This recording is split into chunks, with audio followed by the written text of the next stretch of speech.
இன்றைய தேவ செய்தியின் தலைப்பு దేవుడి వాక్యం ఒక హెడ్డింగ్స్ అన్నమాట. అది రాసుకుంటున్నారు. உனக்கு விரோதமாக எழும்பும் ஆயுதம் வாய்க்காதே போகும். నీకు విరోధంగా లేచే ఏ ఆయుధము ఫలించదు. தேவனுடைய பிள்ளைகளுக்கு விரோதமாக దేవుని బిడ్డలకు విరోధంగా எத்தனையோ மனுஷிக வல்லமைகள் ఎన్నో మానసిక வல்லமைகள் బలమైన కార్యాలు எழுதி கிரியை செய்து கொண்டிருக்கிறது. లేసి అయి పనిచేస్తున్నాయి అన్నమాట. எத்தனையோ சாத்தானின் வல்லமைகள் ఎన్నో సాతాను యొక్క క్రియలు எழுதி கிரியை செய்து கொண்டிருக்கிறது. పనిచేస్తున్నాయి అన్నమాట. நம்முடைய கண்ணுக்கு தெரியாத మన కంటికి తెలియకుండా பல வல்லமைகள் మన బలమైన కార్యాలు நமக்கு விரோதமாக మనకు విరోధంగా அனுதினமும் ప్రతిరోజు செயல்பட்டு கொண்டிருக்கிறது. ప్రయోగిస్తున్నాయి అన్నమాట. அப்படிப்பட்ட வல்லமைகள் అటువంటి బలమైన కార్యాలని அப்படிப்பட்ட வல்லமைகள் தான் అటువంటి బలమైన కార్యాలని குடும்பத்துல కుటుంబాల్లో பிரச்சனைகளை, అనేక ప్రాబ్లమ్స్ ఇస్తుంటారు. போராட்டத்தை, குடும்பத்துல கருத்து வேறுபாடுகளை కుటుంబంలో సమాధానం లేకుండా கொண்டு வருகிறது. తీసుకొస్తున్నాయి అన్నమాట.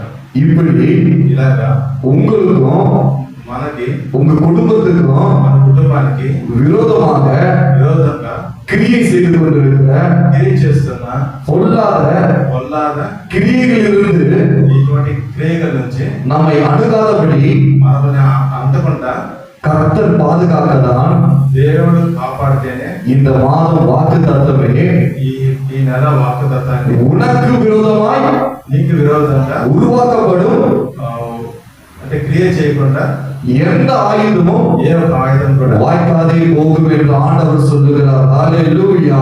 இதுவரைக்கும் ஒருவேளை உனக்கு விரோதமாக ఇంతవరకు నీకు విరోధంగా எந்த வகையில ఏ విధంగా சத்துரு கிரியை செய்து கொண்டிருந்தானோ, శత్రు క్రియ చేస్తున్నాడో சத்துருடைய கிரியைகள் எல்லாவற்றையும் శత్రు క్రియ ప్రతి ఒక్కటి కూడా இந்த நாளிலே ఈ రోజే கர்த்தர் நிர்மூலமாக்க போகிறார். దేవుడు దాన్ని నిర్మూలన చేస్తాడు. ஆகையால் ஆண்டவர் சொல்லுகிறார், అందువల్ల దేవుడు చెప్తున్నాడు, உனக்கு விரோதமாக నీకు విరోధంగా உருவாக்கப்படும் అంటే క్రియ చేస్తున్న எந்த ஆயுதமும் வாய்க்காதே போகிறது. ఏ ఒక ఆయుధం కూడా ఫలించదు అంటున్నారు. இதுவரையிலும் ఇంతవరకు யார் உனக்கு விரோதமாக ఎవరెవరు మీకు విరోధంగా போராடி கொண்டிருந்தார்களோ, పోరాడుతున్నారో அந்த போராட்டத்தை எந்த வகையில பிசாசு கொண்டு வந்தானோ, ఆ పోరాటాన్ని ఏ విధంగా పిశాసు తీసుకొస్తున్నాడో அத்தனை பிசாசுடைய வல்லமைகளை అన్ని పిశాసు యొక్క క్రియల్ని கர்த்தர் நிர்மூலமாக்க போகிறார். దేవుడు నిర్మూలన చేసిపోతున్నాడు. இதுவரையிலும் பிசாசு ఇంతవరకు ఈ పిశాసు உன் குடும்பத்தை, మీ కుటుంబాన్ని அதாவது கணவன் மனைவிக்குள்ளாக, అంటే భార్య భర్తల మధ్య இதுவரை கணவன் மனைவிக்குள்ளாக ఇంతవరకు భార్య భర్తల మధ్య பல பிரச்சனைகளை கொண்டு வந்துருவான். పల ప్రాబ్లమ్స్ తీసుకొస్తున్నాడు. சின்ன சின்ன விஷயத்துக்கு கோபப்பட வச்சிருப்பான். చిన్న చిన్న విషయాన్ని కూడా కోపపడటం. அது ஏன் கோபப்படுறன்னு தெரியாது. దేనికి కోపపడతామని తెలియదు. திடீர்னு பார்த்தா சடன்லி அவர் கணவனை பார்த்தா கோபம் வரும். సడన్ గా మనకు తెలియకుండానే భర్తను చూస్తే కోపం వస్తుంటుంది. திடீர்னு பார்த்தா மனைவி பார்த்தா கோபம் வரும். భార్యను చూస్తే కోపం వస్తుంటుంది. ஏன் அந்த கோபம்? దేనికి ఆ కోపం? கொஞ்ச நேரம் கழிச்சு பார்த்தா ஐயோ நம்ம செஞ்சது தப்பாச்சே. కొంచెం టైం తీసుకున్న తర్వాత మళ్ళీ మనం అనుకుంటాము, అయ్యో నేను ఎందుకు కోపపడ్డానని. நான் ஏன் இவங்க மேல கோவப்பட்டேன்? నేను ఎందుకు వీడి మీద కోపపడ్డాను? நான் ஏன் இவங்க மேல கோவப்பட்டேன்? నేను ఎందుకు ఈమె మీద కోపపడ్డాను? அப்படி இந்த கோபத்தை கொண்டு வர்றது யாரு? ఈ కోపాన్ని తీసుకొచ్చేది ఎవరు? பிசாசு. సాతానుడు. அப்படிப்பட்ட உங்க குடும்பத்துல கணவன் மனைவிக்கு விரோதமாக இதுவரையில எந்த ஆயுதத்தை அவன் உருவாக்கி அனுப்பி கொண்டிருந்தானோ, அப்படிப்பட்ட ஆயுதம் இனி வாய்க்காதே போகிறது. ஹல்லேலூயா. உங்க குடும்பத்துல கணவன் மனைவி பிள்ளைகளுக்குள்ளாக ஒரு தேவ சமாதானம் இறங்க போகிறது. ఇంతవరకు సాతానుడు అటువంటి క్రియలు తీసుకొచ్చి సమాధానం లేకుండా చేస్తున్నాడు కనుక ఇంక మీద నుంచి ప్రభు వాటన్నిటిని కూడా తీసేస్తున్నారు. பெற்றோர் பிள்ளைகளுக்குள்ள ஒரு சமாதானமே இல்லாத அளவுக்கு சாத்தான் வலையை வீசி அவர்கள் குடும்பத்துல பெற்றோர்களுக்கும் பிள்ளைகளுக்கும் விரோதமாக ஆகாதபடி ஆக்கி வைத்திருந்தான். ఇద్దరికి మధ్య సమాధానం లేకుండా సాతాను చేస్తున్నాడు అన్నమాట. அப்படி ஆக்கும் பொழுது అలా చేస్తున్నప్పుడు பெற்றோர்களால் புரிந்து கொள்ளவே முடியாது. తల్లిదండ్రుల వల్ల గ్రహించిన మానదు. பிள்ளையுடைய நடவடிக்கைகளை பார்த்தா బిడ్డ యొక్క ప్రవర్తన చూసినప్పుడు சில மாற்றங்கள் இருக்கும். కొన్ని కొన్ని మాటలు మనకు తెలుస్తుంది అన్నమాట. ஆனால் பிள்ளையுடைய இருதயத்துல అయితే ఆ బిడ్డ యొక్క హృదయంలో தகப்பனுடைய அன்பு இருக்கும். తండ్రి యొక్క ప్రేమ ఉంటుంది.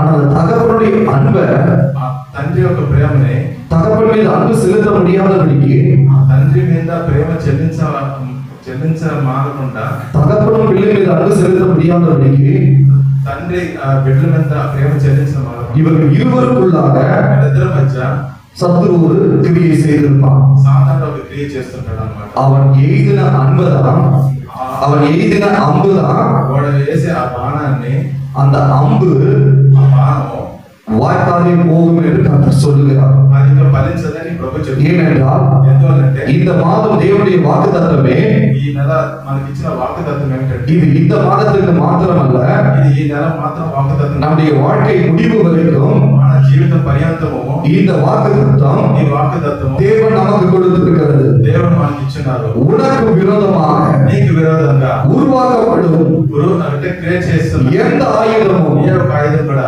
வாக்காதே போக போகிறது. ఫలించదు అంటే ஹalleluya, హల్లెలూయా. ஹalleluya. హల్లెలూయా. செய்கிற வேலை చేసే పని వల్ల நீங்க எந்த வேலையை இதுவரைக்கும் செய்து கொண்டிருக்கிறீங்களோ, మన ఇంతవరకు ఏ ఉద్యోగాల పని ஒருவேளை உங்களுக்கு விரோதமாக వేళ మన విరోధం வேலை ஸ்தலத்துல ఉద్యోగం మీద சத்துரு శత్రువు அநேகரை எழுப்பியிருக்கலாம். అనేక మందిని లేకపోతే நீங்க வேலை செய்ய முடியாத அளவுக்கு எழுப்பியிருக்கலாம்.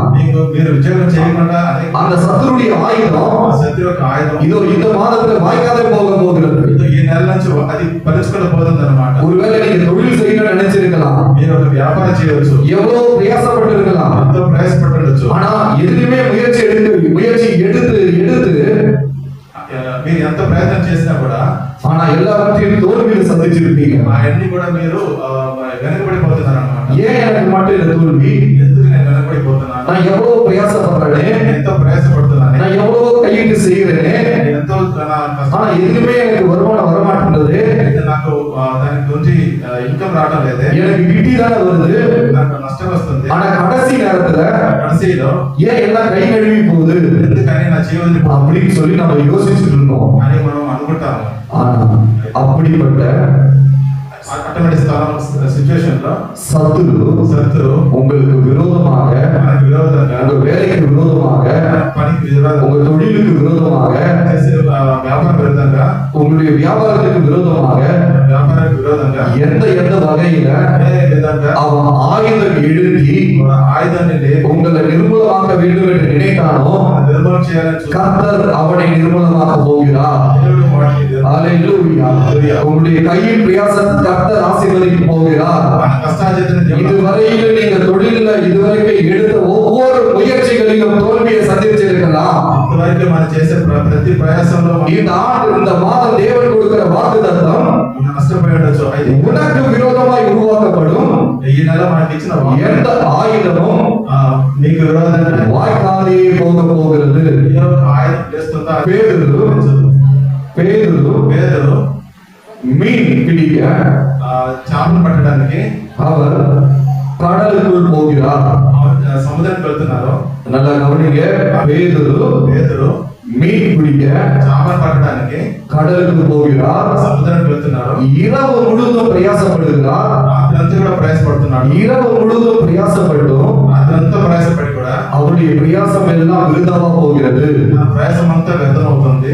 அப்படிப்பட்ட ஒரு சூழ்நிலையில అటువంటి ఒక పరిస్థితిలో சோர்ந்து போய் வந்து அமரும் பொழுதுதான் బలహీన అయిపోయి వచ్చినప్పుడు இயேசு கிறிஸ்து வருகிறார். ప్రభు అక్కడికి వస్తున్నారు. இயேசு கிறிஸ்து வந்து படவில் ஏறுகிறார். ప్రభు ఆ పడవ మీద ఎక్కుతున్నారు. மீன் பிடிக்கிறவர்களுக்கு தெரியும், చేపలు పట్టేవాళ్ళకి తెలుసు எந்த நேரத்துக்கு போனா மீன் அகப்படும் என்பது.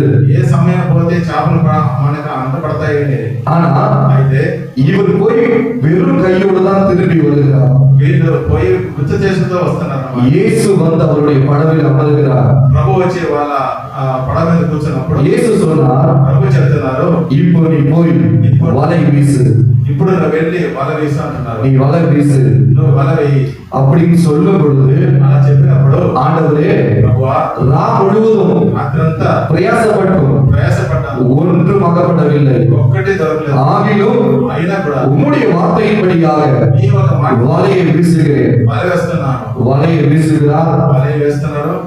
எண்ணி முடியாத அளவுக்கு திரளாய் மீன் வந்து வலையில் அகப்பட்டது. చెప్పలేనంత ఆ వల నిండగా ఆ చేపలు పట్టాడు అన్నమాట. ஹல்லேலூயா. హల్లెలూయా. நம்முடைய வாழ்க்கையில எவ்வளவோ பிரயாசப்பட்டிருக்கோம். మన జీవితంలో ఎంతో ప్రయాసపడి ఉంటాం. இயேசு வந்து நம்முடைய வாழ்க்கையில அமர வேண்டும். యేసు మన జీవితంలో రావాలి. நம்முடைய இருதயத்தில் அமர வேண்டும். మన హృదయంలో కూర్చోవాలి. நம்ம குடும்பத்தில் வர வேண்டும். మన కుటుంబాలకు రావాలి. நாம் செய்கிற தொழிலில் வர வேண்டும். మనం చేసే ఉద్యోగానికి రావాలి. அவர் வந்து అమர்ந்தால் ఆయన వచ్చి మనలో కూర్చొని முடியாத காரியத்தையும் జరగనివి కూడా முடிய செய்கிற தேவன், జరిగేది చేస్తాను. வாழ்க்கையை ஆசீர்வதிக்கிற தேவன், జీవితాన్ని ఆశీర్వదించే దేవుడు, வறுமையை செழிப்பாக்குகிற தேவன், కష్టాన్ని సరి చేసే దేవుడు, மாறாவை மதுரமாக்குகிற தேவன், మారాన్ని మధురంగా మార్చిన దేవుడు, கண்ணீரை துடைக்கிற தேவன், మన కన్నీటిని తుడిచే దేవుడు, நம்மை ஆசீர்வதிக்கிற ஒரு தேவன். మనల్ని ఆశీర్వదించే ఒక దేవుడు. ஹல்லேலூயா. హల్లెలూయా. அப்படிப்பட்ட అటువంటి ஆசீர்வாதம் ఆశీర్వాదం நம்முடைய வாழ்க்கையில உண்டாக வேண்டும். మన జీవితంలో நாம் செய்கிற வேலையில உண்டாக வேண்டும். మనం చేసిన ఉద్యోగాలు நாம் செய்கிற தொழிலில் உண்டாக வேண்டும். మన వ్యాపారంలో కలగాలి. நாம் கையிட்டு செய்கிற வியாபாரத்தில் உண்டாக வேண்டும். మనం చేస్తున్న వ్యాపారంలో అది జరగాలి.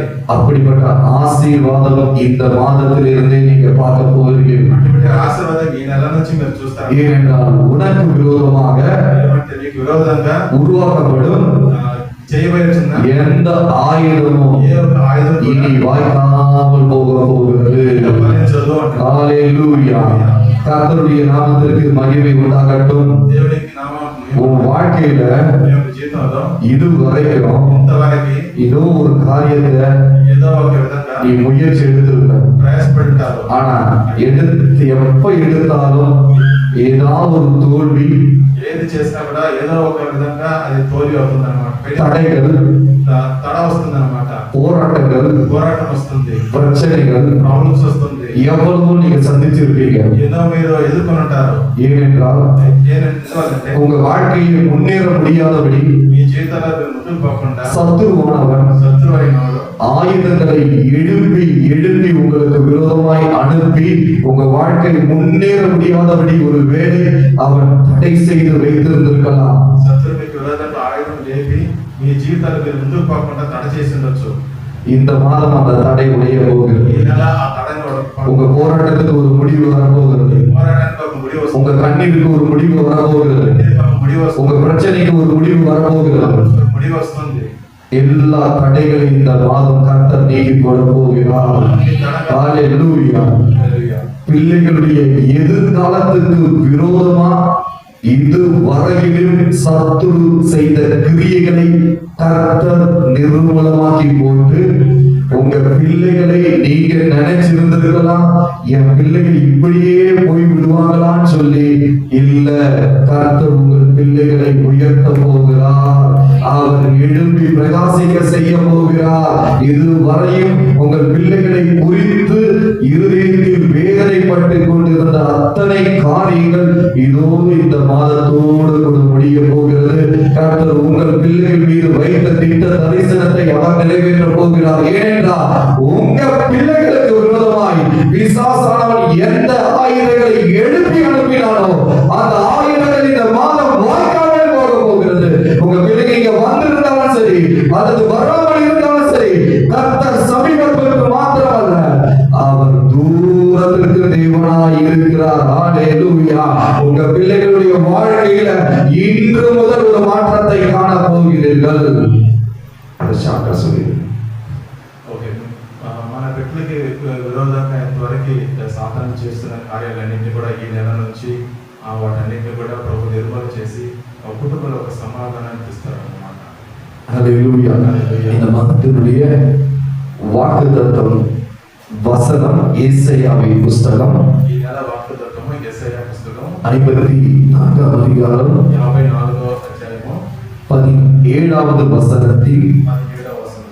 ஒரு பகுதியை வாசிக்க கேட்போம். உனக்கு விரோதமாய் உருவாக்கப்படும் எந்த ஆயுதமும் வாய்க்காதே போகும். ஹல்லேலூயா.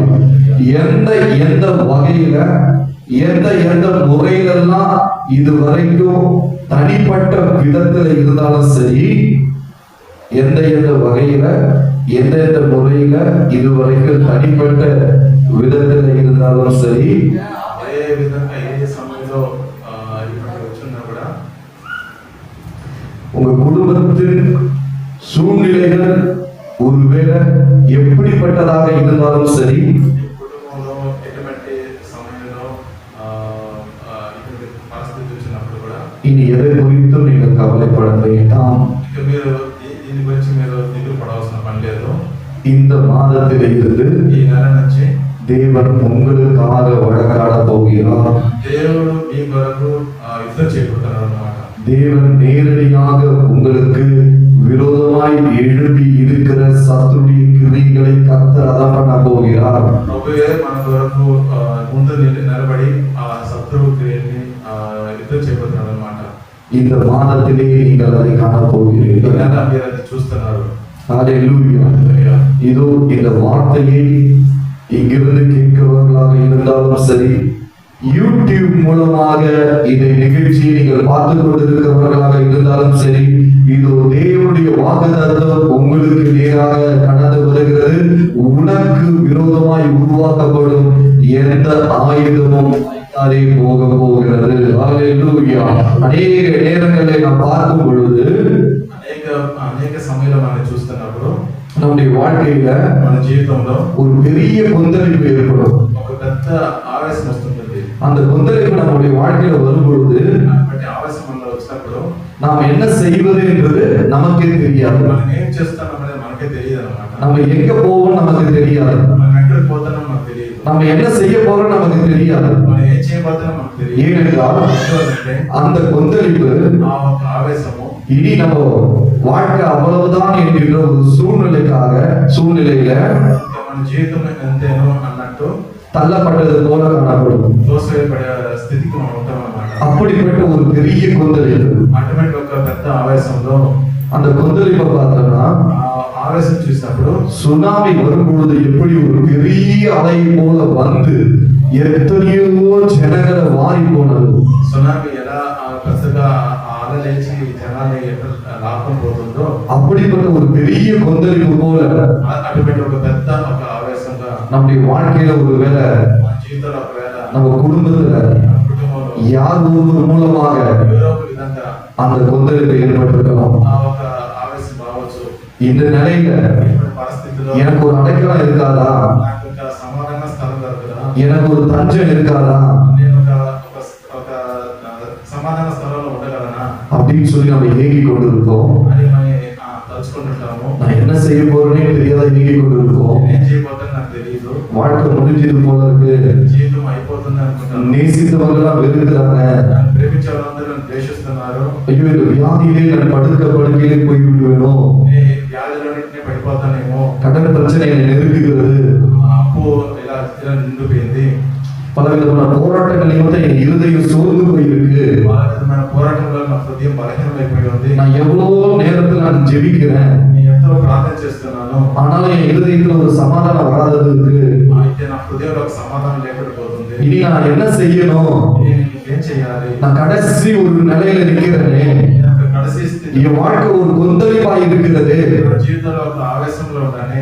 இப்படிப்பட்ட கொந்தளிப்பின் வாழ்க்கையில இருந்து கர்த்தர் நம்மை விடுவிக்க போகிறார். అలాంటి ఒక ఆవేశం నుండి ప్రభు మనల్ని విడిపిస్తున్నారు. வேதம் சொல்லுகிறது, వాక్యం చెప్తుంది, ஏசாயாவின் புஸ்தகம் యేసయ్య పుస్తకం 25ஆம் அதிகாரம் 25వ అధ్యాయము 4வது வசனம், 4వ వచనము, கொடூரமானவர்களின் சீரல் மதிலை மோதி அடிக்கிற பெரு வெள்ளத்தை போல் இருக்கையில் நீர் ஏழைக்கு பலனும் நெருக்கப்படுகிற எளியவனுக்கு திடனும் பெரு வெள்ளத்திற்கு தப்பும் அடைக்கலும் வெயிலுக்கும் ஒதுங்கும் நிழலுமா நீர் என்று சொல்லி வேதத்தில் எழுதப்பட்டது. நல்லா புரிஞ்சுக்கங்க. கொடூரமானவர்களின் சீரல். కొడూరమైన సీరలు అంటే சில நேரங்கள்ல కొన్ని సమయంలో நீங்க நல்லா பழகி இருப்பீங்க, మంచిగా మన స్నేహితుగా ఉంటారు, நல்லா தான் பேசியிருப்பாங்க. మంచిగానే మాట్లాడతారు. ஆனா சடன்லி பாத்தீங்கன்னா సడన్ గా మనకు తెలియకుండానే சத்துரு அவர்களுக்கு விரோதமா எழும்படியாக శత్రువు తనకి విరోధంగా లేచి ஒரு கொடூரமான காரியங்களை அவர்கள் செய்வார்கள். మనకు విరోధంగా మనము తలంచలేని ఒక కార్యాలు చేస్తారన్నమాట. அப்படி அது வரும் பொழுது కార్యం చేసేటప్పుడు ஒரு பெரும் வெள்ளம் வந்து நம்மை மோதி அடித்தால், ஒரு சுவரை ஒரு பெரும் வெள்ளம் வந்து மோதி அடித்தால் எப்படி இருக்குமோ పెద్ద ఆలోచన మనకు మోదినప్పుడు அப்படியே நம்முடைய இருதயமே கிழிக்கப்பட்ட அளவுக்கு ఉదయమే చింపబడినట్టు அந்த சூழ்நிலையில் இருக்கும். అటువంటి పరిస్థితుల్లో మనం ఉంటాం. இந்த சூழ்நிலை நான் என்ன செய்வது, ఇటువంటి పరిస్థితుల్లో మనం ఏం చేయాలి, இதை நான் எப்படி மேற்கொள்வது, ఎలా ముందుకు రావాలి, சத்துரு எனக்கு விரோதமா இவ்வளவு காரியங்களை எழுப்புறானே, శత్రువు నాకు విరోధంగా ఎన్ని కార్యాలు చేస్తున్నారే, இந்த சூழ்நிலை நான் தப்பிக்க முடியுமா?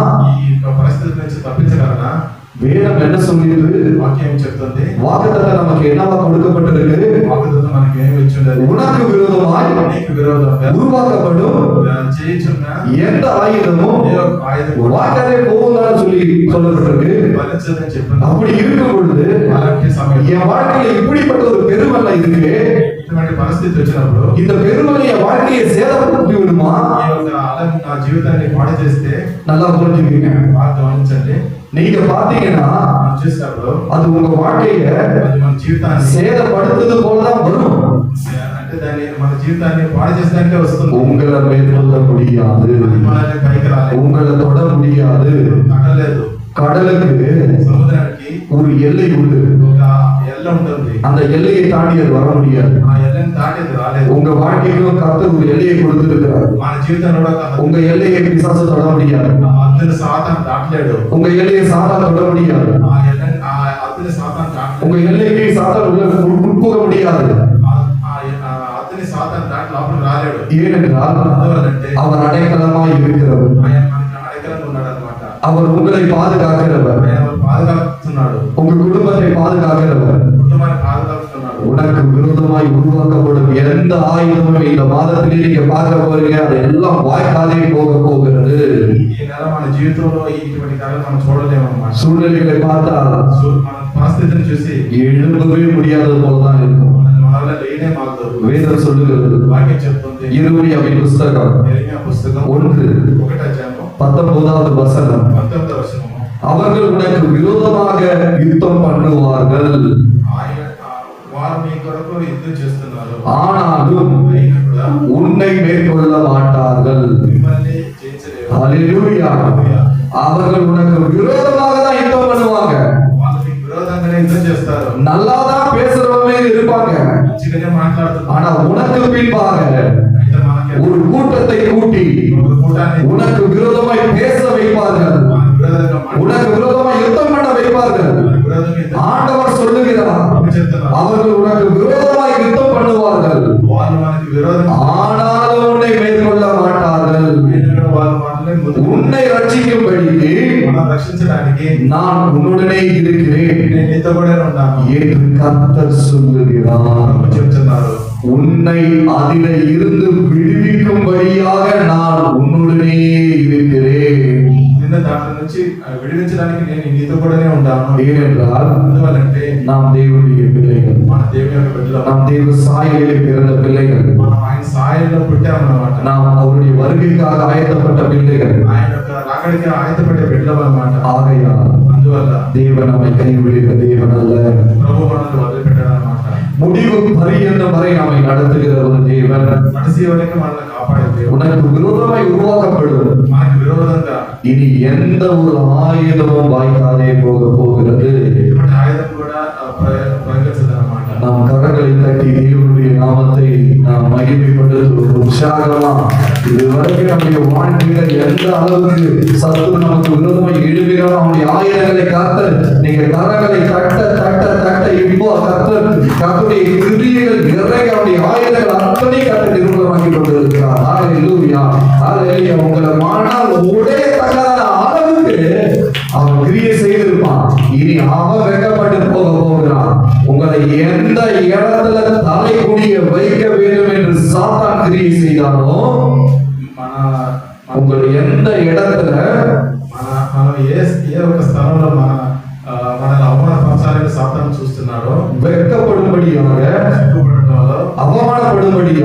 అవమానపడేదాంట్లో தலை குனிந்து போகும்படியாக తల ఉంచుకుని உங்களுக்கு விரோதமாக విరోధంగా எந்த அளவுக்கு తలకి ஆயுதங்களை அனுப்பினானோ ఆయుధాన్ని పంపిస్తున్నాడు. அத்தனை ஆயுதங்களையும் అన్ని ఆయుధాలు కూడా கர்த்தர் நிர்மூலமாக்கி போட்டு ప్రభు నిర్మాణం చేసి எந்த இடத்துல தலை குனிந்து போவீர்கள் என்று அவன் நினைச்சானோ ఎక్కడ మనం తల ఉంచుకొని పోతాం அதே இடத்துல கர்த்தர் உங்கள் தலையை உயர்த்த போகிறார். అదే స్థానం அவமானப்பட்ட இடத்துல మన తలని கர்த்தர் உங்கள் தலையை உயர்த்த போகிறார். అవమాన స్థితిలో வெட்கப்பட்ட இடத்துல கர்த்தர் உங்கள் தலையை உயர்த்த போகிறார். நீங்கள் வாளாகாமல் தலையாவீர்கள், நீங்கள் கீழாகாமல் மேலாவீர்கள் என்று வேதம் சொல்லுகிறது. அல்லேலூயா. நீங்கள் வாளாகாமல் கர்த்தர் உங்களை தலையாக்குவார். అలాగే చేస్తున్నారు. நீங்கள் கீழாக்கப்படாமல் మీరు కింద దిగజారిపోకుండా கர்த்தர் உங்களை மேலாக உயர்த்த போகிறார். మనల్ని పైకి హెచ్చరిస్తారు. இதுவரைக்கும் உங்களை பார்த்தவங்க ఇంతవరకు మనం చూసుకోవాలో உங்களை பார்த்து பயப்படக்கூடியவர்களாக மாறுவார்கள். మనం చూసి భయపడాలని మాట ஏனென்றால் ఎందుకంటే தேவன் உங்களோடு கூட இருந்து காரியத்தை நடப்பிக்க போகிறார். ప్రభు మనతో కూడా ఉండి మన அது உங்க குடும்பமாக இருக்கலாம், కుటుంబంగా ఉండొచ్చు, வேலையாக இருக்கலாம், ఉద్యోగ స్థలం అవచ్చు, வேலை ஸ்தலமாக இருக்கலாம், వ్యాపార స్థలం అంటే நீங்கள் போகிற எந்த இடமாக இருக்கலாம், ఏ స్థలం பள்ளிக்கூடமாக இருக்கலாம், స్కూల్ ఉండొచ్చు, கல்லூரியாக இருக்கலாம். కాలేజ్ ఉండొచ్చు. ஒவ்வொரு இடங்களிலும் ప్రతి ఒక్కరి ఇక్కడ கர்த்தர் உங்களோடு கூட இருந்து ప్రభు మనతో కూడా ఉండి உங்கள் ஒவ்வொருவரையும் ఒక్కొక్కరిని కూడా அவர் வழி நடத்த போகிறார். నడిపించబోతున్నాడు. யோசேப்புக்கு యోసేపు அவருடைய வாழ்க்கையில ఆయన జీవితంలో ஒரு பெரிய கூட்டம், ఒక పెద్ద కూటం, அந்த கூட்டம் ఒక సైన్యము யோசேப்புடைய கூட்டத்துக்கு விரோதமாக செயல்பட்டது. యోసేపుకు విరోధంగా செயல்பட்டது. నిలబడేది అనమాట. நம்ம எரேமியா 1:19 பார்ப்போம்னால் ఇరవై 1:19 చూసినట్టుగా உங்களை மேற்கொள்வது போலதான் இருக்கும். మనల్ని జయించుతారన్నట్టు మనం తలుచుకుంటాము.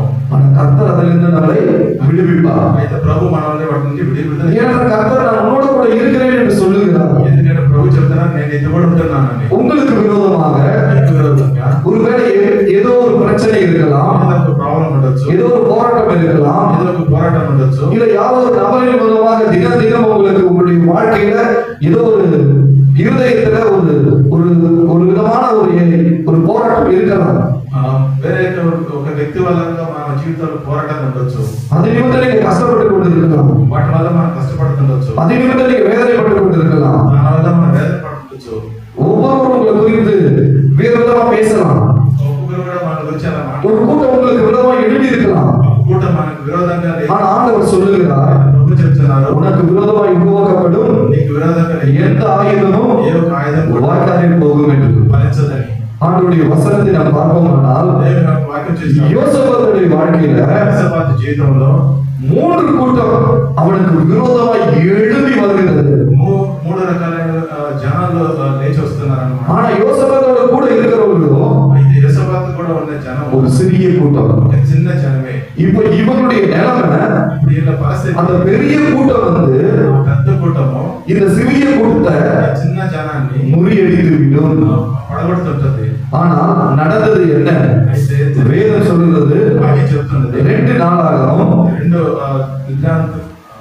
20ஆம் அதிகாரம் 2 Chronicles 20 అధ్యాయము வாசிக்கிறோம். 1வது வசனம் 2வது வசனமும் 1-2 అధ్యాయం చదవండి. వాక్యం చదవండి వసనాన్ని. இதற்கு பின்பு மோவாப் புத்திரரும் அம்மோன் புத்திரரும் அவர்களோட அம்மோனியருக்கு அப்புறத்தில் உள்ள மனுஷர்கள் கூட யோசேப்புக்கு விரோதமாய் யுத்தம் பண்ண வந்தார்கள். சிலர் வந்து யோசேப்பை நோக்கி, உமக்கு விரோதமாய் ஏராளமான ஜனங்கள் கடலுக்கு அக்கறையில் இருக்கிற சீரியாவில் இருந்து வருகிறார்கள். இதோ அவர்கள் எங்கேதியாகிய ஆசசோன் தாமரில் இருக்கிறார்கள் என்று அறிவித்தார்கள். இப்ப யோசேப்புக்கு விரோதமாக ஒரு பெரிய கூட்டம் 3 படையா வராங்க. ஒன்று அம்மோன் புத்திரர், இன்னொரு மோவாபியர், மூன்றாவதாக சேயீர் மலை தேசத்தார். இப்படி இவங்க 3 கூட்டமும் யோசேப்புக்கு விரோதமாக செயல்பட்டு யோசேப்புடைய கூட்டத்தை முறிச்சு விடணும்னு சொல்லி அவங்க வராங்க. యోసబాత్ కూటాన్ని పడగొట్టడానికి ఈ 3 రకమైన జనాలు వస్తున్నారు అన్నమాట. இப்போ யோசேப்பு యోసబాత్ இந்த சூழ்நிலையில పరిస్థితిలో என்ன செய்ய வேண்டும், ఏం చేయాలి? அப்படிப்பட்ட ஒரு பெரும் வெள்ளம் வந்து ఇప్పుడు ఒక పెద్ద ఆలోచనప్పుడు மோதி அடிக்க போகிறது, மோதி அடிக்க போகிறது. అది వచ్చి పడగొట్టబోతుంది. இந்த சூழ்நிலையில పరిస్థితిలో இவர்கள் எல்லாரும் சேர்ந்து ஒரு முடிவு எடுக்கிறாங்க. వీళ్ళందరూ చేరి ఒక என்ன முடிவு எடுக்கிறாங்க? నిర్ణయానికి వస్తున్నారు. ஒரு பெரிய கூட்டத்தை எதிர்க்கணும்னா పెద్ద కూటాన్ని మనం ఎదుర్కోవాలంటే சிறிய கூட்டமாகிய இவர்கள் చిన్న జనమైన మనము எந்த ஒரு காரியமே இல்ல, ఎటువంటి ఒక அவங்களை எதிர்க்க முடியாது, వాళ్ళని జయించడానికి அவங்களை எதிர்த்து போராட முடியாது. జయించి పోరాడలేము. அப்ப அவங்களை ஜெயிக்கணும் వాళ్ళని జయించాలంటే இல்லையா లేకపోతే அவங்க வந்து நம்மள மேற்கொண்டுடுவாங்க. వాళ్ళు మనల్ని వేస్తారు. இப்படிப்பட்ட சூழ்நிலையில ఇటువంటి పరిస్థితిలో யோசேப்பு எடுத்த ஒரு முடிவு యోసేపు తీసుకున్న నిర్ణయం ఏంటంటే தேவனை நோக்கி விண்ணப்பம் பண்ணுகிறார். దేవుని చూసి విన్నపం చేశాడు అన్నమాట. வேதம் சொல்லுகிறது వాక్యం చెప్తుంది 3வது வசனத்திலிருந்து 3వ వచనం నుండి 5ஆம் வசனம் வரைக்கும் 5వ వచనం వరకు చదివినప్పుడు வாசிப்போம். அப்பொழுது யோசேப்பு பயந்து கர்த்தரை தேடுகிறதற்கு ஒருமுகப்பட்டு யூதாவெங்கும் உபவாசத்தை கூடுவித்தான். நல்லா புரிஞ்சு, ஏன் உபவாசம் இவங்க செய்து தேவனிடத்துல தேடுகிறார்கள்? ఇక్కడ 3వ వచనం ఏం చెప్తుందంటే యేసబాతు భయపడి దేవుడికి అక్కడ ప్రజలకు చెప్పాడు ఉపవాసం ఉండి ప్రార్థన చేయాలి అని చెప్పాడు. ఎందుకు ఉపవాసం ఉండి ప్రార్థన చేయాలి? ஏதாலுமே முடியாதத మన వల్ల కానిది உபவாசத்தின் மூலமாக, ఉపవాసం వల్ల முழங்காலின் யுத்தத்தின் மூலமாக మోకాళ్ళ మీద சாதிக்க முடியும், சாதிக்க முடியும். మనం జయించగలము. ஹல்லேலூயா. హల్లెలూయా. உபவாசம் நாம் இருந்து ஜெபிக்கும் பொழுது ఉపవాసంలో ఉండి మనం ప్రార్థన చేసేటప్పుడు முடியாத காரியத்தை జరగలేని పనులు కూడా முடிய செய்கிற தேவனாக அவர் இருக்கிறார். జరిగేటట్టు చేసే దేవుడు. யோசேப்பு యేసబాతు இந்த காரியத்தை ఈ కార్యాన్ని போய் தேவ சமூகத்துல పోయి దేవుడి సమూహంలో அவங்களுடைய கூட்டத்தாரோடு கூட போய் తన జన కూటంతో కూడా వెళ్ళి தேவ சமூகத்துக்கு முன்பாக దేవుడి సమూహం ముందు உபவாசித்து ஜெபிக்கிறாங்க. ఉపవాసం ఉండి ప్రార్థన చేశారన్నమాట. அடுத்த வசனம் నెక్స్ట్ ఉపవాసం చెప్తుందంటే 5வது வசனத்திலிருந்து வாசிக்கிறேன். அப்பொழுது யோசேப்பு கர்த்தருடைய ஆலயத்திலே புது பிரகாரத்திற்கு முகப்பிலே யூத ஜனங்களும் எருசலேமில் இருக்கும்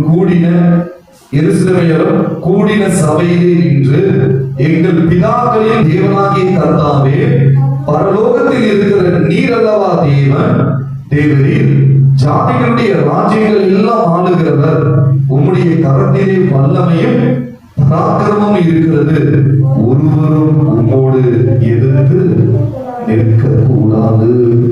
இப்போ இவருடைய எல்லா விண்ணப்பத்தையும் எங்க செலுத்திடுறாரு? தேவ சமூகத்துல போய் அவர் போய் செலுத்துறாரு. நமக்கு ஒரு பிரச்சனை வரும் பொழுது, நமக்கு ஒரு போராட்டம் வரும் பொழுது, நமக்கு ஒரு எதிர்காரியம் நடக்கும் பொழுது நாம் தேட வேண்டியது தேவனுடைய சமூகம். தேவ சமூகத்திலே நாம் தேடும் பொழுது మన జీవితంలో మనకి ఒక ప్రాబ్లమ్స్ వచ్చినప్పుడు మనము దేవుని యొక్క సమూహాన్ని వెతకాలి. அப்படி தேடும் பொழுது అలా మనం వెతికినప్పుడు தேவ ராஜ்யத்திலிருந்து, దేవుని యొక్క రాజ్యం నుండి, தேவ சமூகத்திலே இருந்து దేవుని యొక్క సమూహం నుండి கர்த்தர் நமக்கு பதிலை கொடுப்பார். దేవుడు దానికి ఒక విడుదలస్తారన్నమాట. ஏனென்றால் ఎందువల్లంటే இந்த ஸ்தலத்திலே செய்யப்படும் ఈ స్థలంలో చేసే ஜெபத்திற்கு ప్రార్థనకి என் கண்கள் నా కన్నులో திறந்தவைகளும் తెరిచి செவிகள் చెవులు கவனிக்கிறதுமாய் இருக்கிறது. ఉంటాయని రాయబడింది. தேவ பிள்ளைகள் ஜெபிக்கிற ஒவ்வொரு ஜெபத்திற்கும் கர்த்தர் பதில் கொடுக்க வல்லமை உள்ள ஒரு தேவனாக இருக்கிறார். சூழ்நிலைகளை பார்க்காதீங்க. మన దేవుడు ఏం చెప్తున్నాడంటే ఇక్కడ చేసే ప్రార్థన నేను వింటున్నాను అంటున్నాడు. சூழ்நிலையை பார்த்தீங்கன்னா పరిస్థితిని చూడవద్దు, அமிழ்ந்து போய் விடுவோம். మనం పడిపోతాం అన్నమాట. சூழ்நிலையை பார்த்தோம் என்றால் పరిస్థితిని చూసినప్పుడు மடிந்து போய் விடுவோம். మరణించిపోతాం అన్నమాట. சூழ்நிலையை மாற்றுகிற தேவனை பாருங்கள். మా పరిస్థితిని మార్చే దేవుడు చూడాలి. எந்த சூழ்நிலையையும், ఎటువంటి పరిస్థితులు, எப்படிப்பட்ட சூழ்நிலையும் ఎటువంటి పరిస్థితులు కూడా மாற்றக்கூடிய ஒருவர் உண்டு. మార్చేది ఒక వ్యక్తి ఉండాలంటే அவர்தான் இயேசு. మన ప్రభువైన యేసుక్రీస్తు. அவரால் முடியாத காரியம் ஒன்றுமே இல்லை. ఆయన వల్ల జరగనిది ఏమీ లేదు. தேவனால் கூடாத காரியம் ஒன்றுமே இல்லை. దేవుని యొక్క జరగాల్సిన కార్యం ఏమీ లేదు. தேவனுடைய பிள்ளைகளை அவர் கைவிட மாட்டார். దేవుని బిడ్డలు ఆయన చేయి వదలడన్నమాట. இப்ப இவங்க கூடி ஜெபிக்கிறாங்க. వీళ్ళ చేతి ప్రార్థన చేసేటప్పుడు 12வது வசனத்தை நான் வாசிக்கிறேன். 12వ వచనం చదవండి. எங்கள் தேவனே, మా దేవా, அவர்களை நீர் நியாயம் தீர்க்க மாட்டீரோ? మీరు వాళ్ళని న్యాయం తీర్చరా? எங்களுக்கு விரோதமாக మాకు విరోధంగా வந்த వచ్చే இந்த ஏராளமான கூட்டத்திற்கு ఈ అనేక జనాలు முன்பாக ముందు நிற்க எங்களுக்கு பலனில்லை. నిలబడేస్తానికి మాకు బలం లేదు. தேவ சமூகத்துல போய் దేవుని యొక్క సమూహానికి వెళ్ళి யோசேப்பு சரண்டர் ஆகிவிட்டார். యేసు భర్త సరెండర్ చేసుకున్నారు. இந்த ஜனங்களுக்கு முன்பாக ఈ జనానికి విరోధంగా ముందు நிற்க எங்களுக்கு నిలబడేదానికి பலனில்லாதவரே, లేదు ప్రభువా. நாங்க என்ன செய்வோம்? ఏం చేసేది? நாங்கள் செய்ய வேண்டியது இன்னதென்று మేము చేయాల్సినది ఏమిటో எங்களுக்கு தெரியவில்லை. మాకు తెలియదు. ஆகையால் అందువల్ల எங்கள் கண்கள் మా కళ్ళు உண்மையே நோக்கி கொண்டிருக்கிறது என்றான். మిమ్మల్ని చూస్తున్నది. அப்ப ஆண்டவர் சொல்றார், ప్రభు చెప్తున్నారు. இவங்க ஜெபம் கேட்கப்பட்டு விட்டது. వీళ్ళ ప్రార్థన వినబడి நடந்த சம்பவம் என்ன? జరిగిన సంఘటన 15வது వசனத்துல 15వ అధ్యాయం. சகல யூதா கோத்திரத்தாரே, సకల యూదా జనమే, எருசலேமின் குடிகளே, ఇశ్రాయేలు జనమే, ராஜாவாகிய யோசேப்பே, రాజవైన యోసేపాతే, கேளுங்கள். వినండి. நீங்கள் మీరు அந்த ஏராளமான கூட்டத்திற்கு అధికమైన జనాన్ని చూసి பயப்படாமலும் భయపడాదు, கலங்காமலும் అంటే కలగకుండా இருங்கள் ఉండండి. என்று கர்த்தர் உங்களுக்கு சொல்லுகிறார். ఇది దేవుడు మీకు చెప్తున్న మాట. இந்த யுத்தம் ఈ యుద్ధము உங்களுடையதல்ல, మీది కాదు, தேவனுடையது. దేవుని యొక్కది. ஹalleluya. என் மகனே, என் மகனே, నా బిడ్డ, என் மகளே, నా நீ எதை குறித்து கவலைப்படாத. దేని గురించి భయపడొద్దు. இதுவரைக்கும் நீ எதை குறித்து பயந்து கொண்டிருந்த, ఇంతవరకు నువ్వు దేని గురించి భయపడ్డా, இனி அதை குறித்து நீ பயப்பட வேண்டாம். ఇది దాని గురించి భయపడ. ஏன்னா అందువల్ల இந்த யுத்தம் உன்னுடையதல்ல. యుద్ధం నీది కాదు. உனக்காக நான் வழக்காடுவேன், ఈ కొరకు నేను உனக்காக நான் யுத்தம் செய்வேன் என்று ఈ కొరకు నేను యుద్ధం చేస్తానని தேவன் சொல்லுகிறார். ప్రభు చెప్తున్నాను. ஹalleluya. கர்த்தருடைய நாமத்திற்கு மகிமை உண்டாவதாக. 20வது வசனத்திலிருந்து வாசிக்கிறேன். அதுக்கு முன்பாக 16ஆம் வசனத்திலிருந்து நான் அதை 17 வரைக்கும் வாசிக்கிறேன். நாளைக்கு நீங்கள் அவர்களுக்கு விரோதமாய் போங்கள். இதோ அவர்கள் சீஸ் என்னும் மேட்டு வழியாய் வருகிறார்கள். நீங்கள் அவர்களை இருவேல் வனாந்தரத்துக்கு எதிரான பள்ளத்தாக்கில் கடையாந்தரத்திலே கண்டு சந்திப்பீர்கள். இந்த யுத்தத்தை பண்ணுகிறவர்கள் நீங்கள் அல்ல. யூதா மனுஷரே, எருசலேம் ஜனங்களே, நீங்கள் தரித்து நின்று கர்த்தர் உங்களுக்கு செய்யும் ரட்சிப்பை பாருங்கள். பயப்படாமலும் கலங்காமலும் இருங்கள். நாளைக்கு அவர்களுக்கு எதிராக புறப்படுங்கள். கர்த்தர் உங்களோடு இருக்கிறார் என்றார். ஹalleluya. இப்போ ஏகப்பட்ட படம், 3 கூட்டமும் ஏகப்பட்ட ஆயுதங்களோடு கூட வரும். ஆனா யோசேப்புடைய கூட்டத்துல எந்த ஒரு ஆயுதமும் இல்லை. ఇక్కడ చూసినప్పుడు వాళ్ళ దగ్గర అనేక ఆయుధాలు, 3 రకమైన కూటము, అనేక ఆయుధాలు ఉన్నాయి. అయితే యేసుబాబు దగ్గర, ఆ కూటం దగ్గర ఎటువంటి ఆయుధాలు లేవు అన్నమాట. ஏனென்றால் ఎందువల్లంటే தேவனுடைய பிள்ளைகளே, దేవుని బిడ్డ, இந்த மாதம் நமக்கு கொடுத்த வாக்குதாரமே ఈ నెల మనకి ఇచ్చిన వాగ్దానం ఏంటంటే உனக்கு விரோதமாய் నీకు విరోధంగా உருவாக்கப்படும் చేయుచున్న எந்த ஆயுதமும் ఏ ఒక్క ఆయుధం வாய்க்காதே போகும். నేర్చుకున్న పోతుంది. நமக்கு ஆயுதமே தேவையில்லை. ఆయుధమే వద్దు. எத்தனை ஆயுதங்கள் வந்தாலும் ఏ ఆయుధం వచ్చినా நம்மை மேற்கொள்ள முடியாது. మనల్ని இந்த జయించలేదు. யுத்தம் கர்த்தருடையது. యుద్ధం எத்தனை ஆயுதங்களை கொண்டு வந்தாலும் ஒரு ஆயுதங்களால் நம்மை சேதப்படுத்தவே முடியாது. ఎన్ని ఆయుధాలు వచ్చినా మనల్ని படுத்த முடியாது. తగలేదన్నమాట. హల్లెలూయా. హల్లెలూయా. ஆனா இங்க நடந்த சம்பவம் என்ன அப்படின்னா, జరిగిన సంఘటన ఏంటంటే யுத்தத்துக்கு போறாங்க, యుద్ధానికి వెళ్తున్నారు, அவங்க எதிராக போறாங்க, వాళ్ళకి ఎదురుగా వెళ్తున్నారు, இவங்க கையில ஒரு ஆயுதமும் இல்லை, చేతిలో ఏ ఆయుధం లేదు, இவங்க பாட்டு மட்டும்தான் பாடி துதிக்கிறாங்க. వీళ్ళ పాటలు మొత్తం పాడి దేవుని స్తుతిస్తున్నారు అన్నమాట. இவங்க கையில ஒரு ஆயுதமும் இல்ல, వీళ్ళ దగ్గర ఏ ఆయుధం లేదు, எதிரிகள் பார்த்துருப்பாங்க, ఎదురు చూస్తున్నారు అన్నమాట. என்ன இவங்க நமக்கு யுத்தம் செய்ய வந்துட்டு பாட்டு பாடிட்டு இருக்காங்களே, ఏం వీళ్ళు యుద్ధం చేయడానికి వచ్చి పాటలు పాడుతున్నారే, துதிச்சிட்டு இருக்காங்களே, స్తుతిస్తున్నారే, இவங்களுக்கு என்ன ஆச்சு వీళ్ళకి ఏమైపోయింది அப்படின்னு சொல்லி ஒருவேளை யோசிச்சுட்டு இருக்கலாம். అని ఒకవేళ వాళ్ళు తలచుకుంటున్నారు, அற்பமா எண்ணி இருக்கலாம், వాళ్ళే ఒక చిన్న చూపు చూస్తున్నారు, சொற்பமா எண்ணி இருக்கலாம். చిన్న చూపు ஆனா చూస్తున్నారు. நடந்த சம்பவம் என்ன தெரியுமா? జరిగే సంగతి ఏంటంటే வேதத்துல நம்ம பார்ப்போம், 21வது வசனத்துல இருந்து நான் வாசிக்கிறேன். వసనం చూడండి.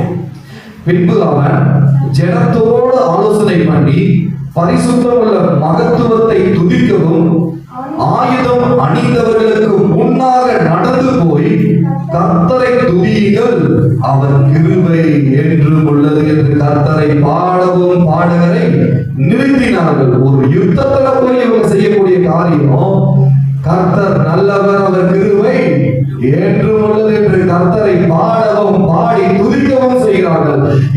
நாம் பாட பாட தேவனுடைய நாமத்தை மகிமைப்படுத்த நமக்கு விரோதமாய் சத்துரு எந்த கிரியைகளை செய்ய வேண்டும் என்று அவன் நினைக்கிறானோ, சத்துருடைய கிரியைகளை கர்த்தர் நிர்மூலமாக்கி போட்டு விடுவார். ஹல்லேலூயா.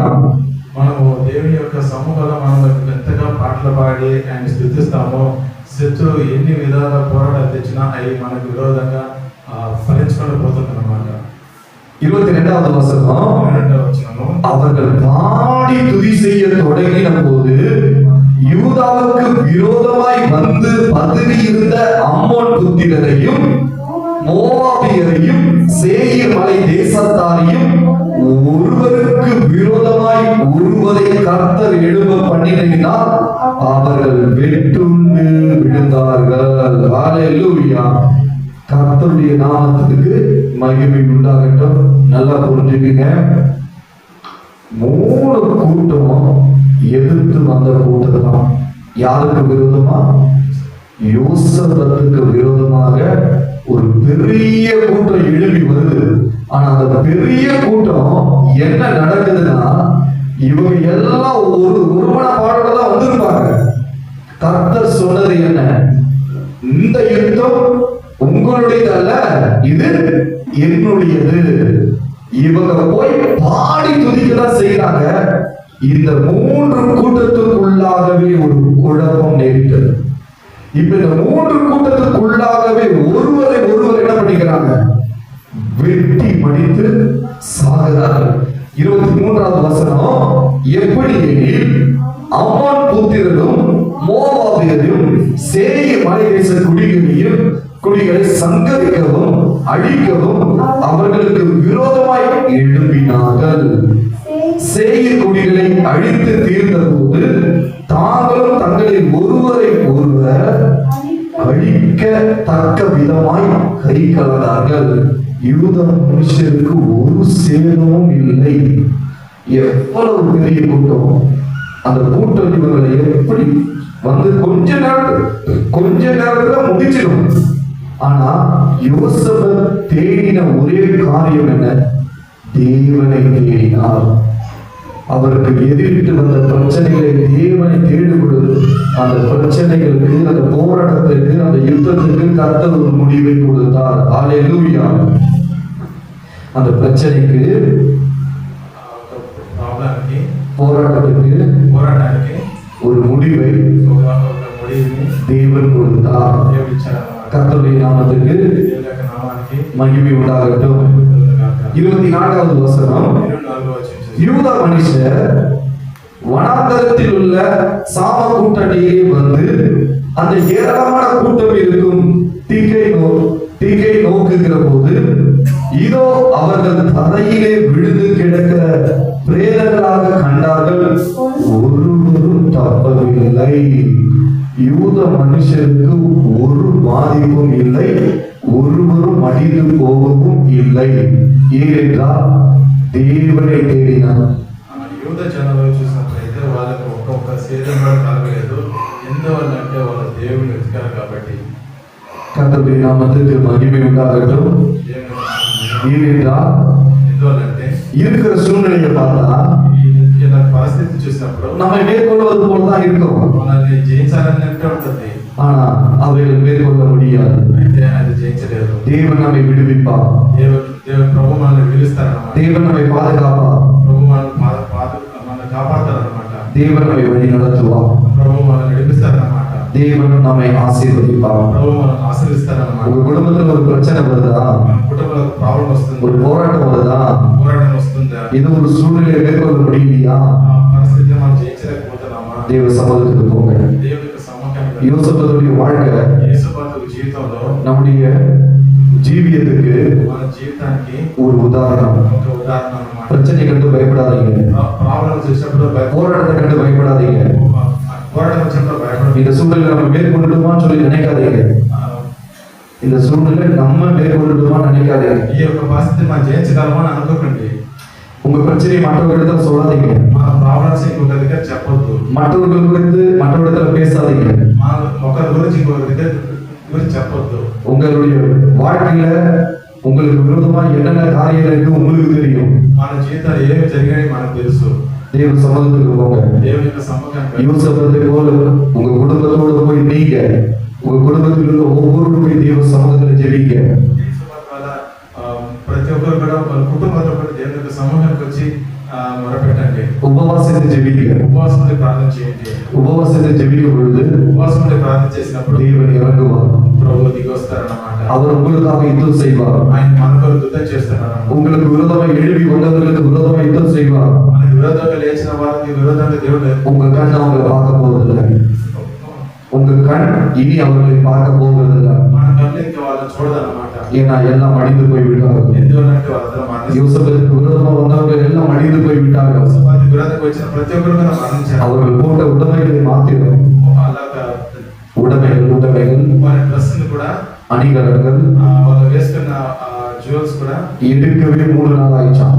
తీసేదానికి 3 రోజులు అయిందంట. அவங்க వాళ్ళు தேவன் அவங்களுக்கு செஞ்சத దేవుడు వాళ్ళకి చేసింది நன்றி சொல்லி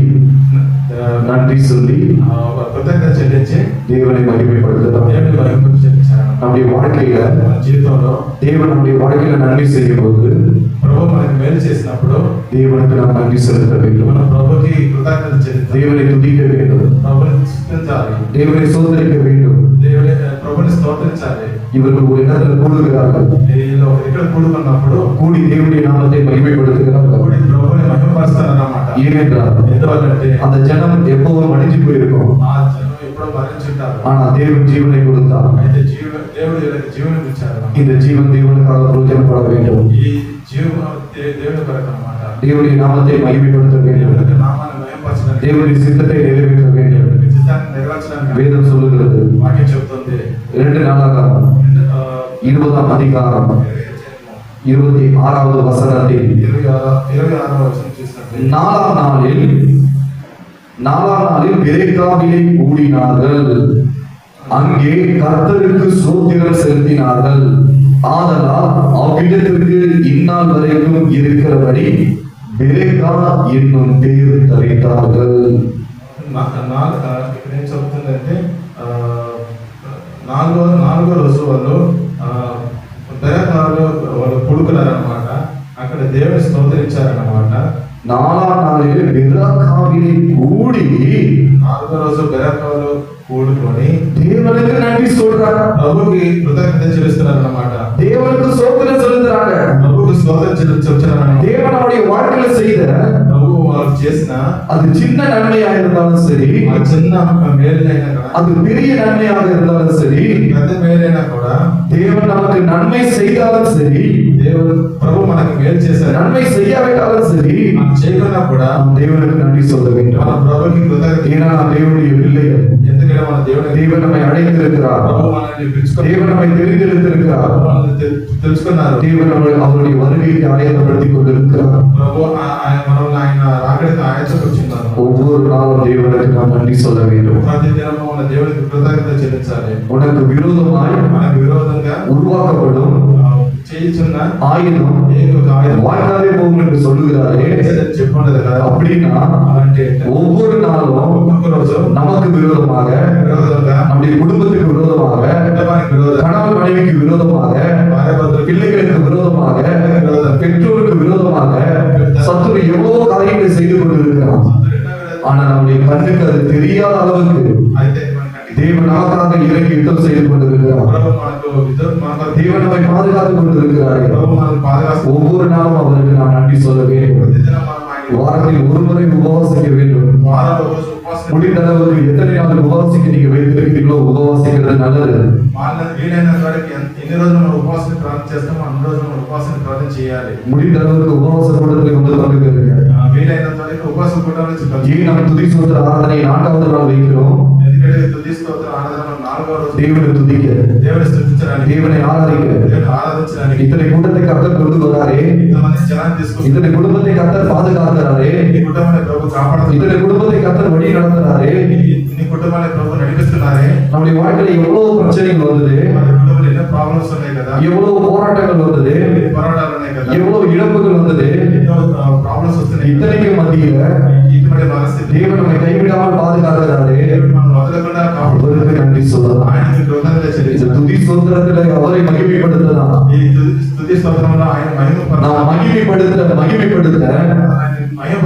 మహిమపరచకుంటే தேவன் நம் குடும்பத்தை ஆசீர்வதிப்பார். ప్రభు మన కుటుంబాన్ని ఆశీర్వదిస్తాడు. தேவன் நம் குடும்பத்தை பாதுகாப்பார். దేవుడు మన కుటుంబాన్ని పాదుకాపుతాడు. ஆகையால் தான் இந்த துதி சோத்திர ஆராதனை.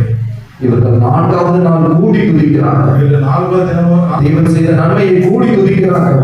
దేవుడు చేసిన మేలుని అందరూ కూడుకొని స్తుతిస్తున్నారు. நாம் ஒவ்வொருவரும் துதிக்கக்கூடியவர்களாக இருக்க வேண்டும். మనం ఒక్కొక్కరు కూడా దేవుని స్తుతించే వాళ్ళగా ఉండాలి. தேவனுடைய நாமத்தை மகிமைப்படுத்துகிறவர்களாக இருக்க வேண்டும். మహిమ పరిచే వాళ్ళగా ఉండాలి. கர்த்தருடைய நாமத்திற்கு దేవుని యొక్క నామానికి மகிமை உண்டாவதாக. మహిమ కలుగుగాక. இந்த மாதத்திலே தேவன் கொடுத்த வாக்குத்தத்தம் ఈ నెల దేవుడు మనకి ఇచ్చిన వాగ్దానం உனக்கு விரோதமாய் నీకు విరోధంగా உருவாக்கப்படும் చేయుచున్న எந்த ஆயுதமும் ఏ ఒక్క ఆయుధం కూడా வாய்க்காதே போகிறது. இதே மாதத்துல நீங்க பார்க்கதான் போகிறீங்க. దేశాలు మీరు చూడబోతున్నారు. கர்த்தர் உங்களை உயர்த்த போகிறார். ప్రభు వాళ్ళని హెచ్చించబోతున్నారు. உங்களை ஆசீர்வதிக்க போகிறார். మిమ్మల్ని దీవించబోతున్నారు. கர்த்தருடைய நாமத்திற்கு దేవుని యొక్క నామానికి மகிமை உண்டாகட்டும். మహిమ కలుగుగాక. ஹalleluya. హల్లెలూయా. கரங்களை தட்டி தேவனுடைய நாமத்தை மகிமைப்படுத்துவோம்.